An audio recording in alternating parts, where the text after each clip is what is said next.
In 2019, Google made quantum computing history. Our quantum computer completed a benchmark computation in 200 seconds that would have taken the world's fastest supercomputer at the time 10,000 years. In 2024, Google reran the experiment on our latest chip, Willow, and saw a significant leap forward. We got Hartmut Neven and Sergio Boixo together with theoretical physicist John Preskill to talk about what this means.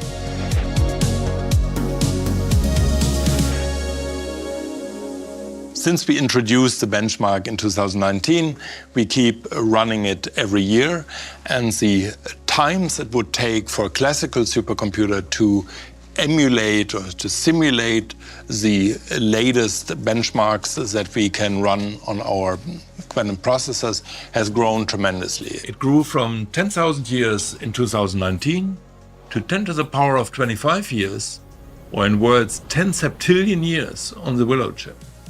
This illustrates the double exponential growth in compute power.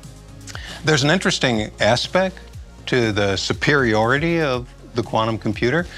The Google hardware has improved a lot in recent years, as we've been hearing, but it still makes lots of mistakes.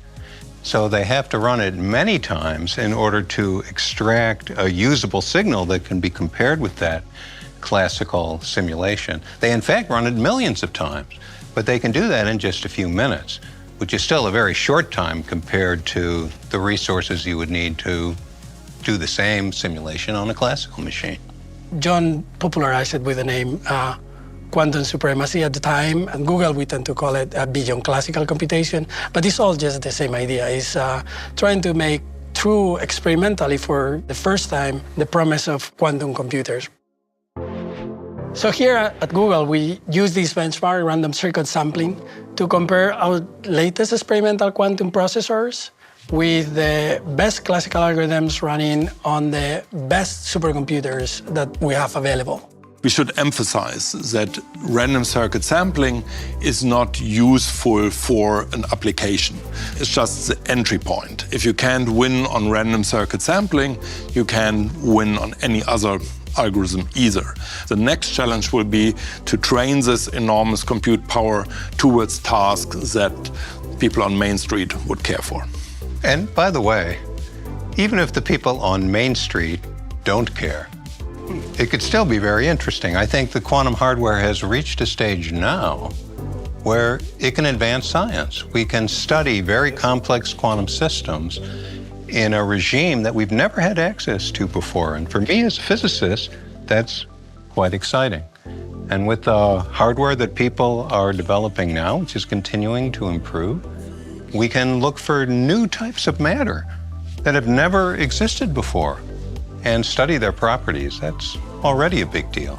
Two things happened since 2019. First, the classical algorithms improved, with a lot of work from an extended community of computer scientists.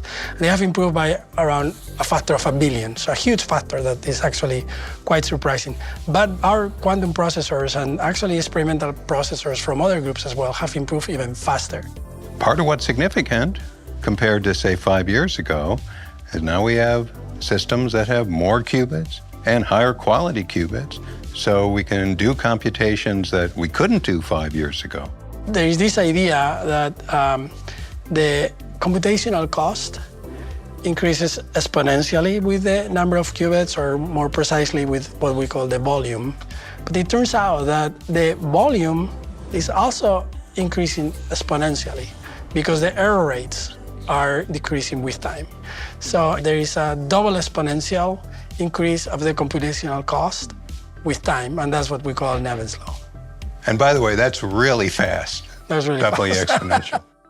The very next thing we want to do is we want to demonstrate that we can really improve error correction. In the experimental quantum processors that we have today, there is always this competition between errors or noise in the system and quantumness or computational power. It's really a three-way race. There's the quantum computer, there's the classical computer, there's the noise. And if you guys are going to win, you have to fight off both the noise and the classical machine.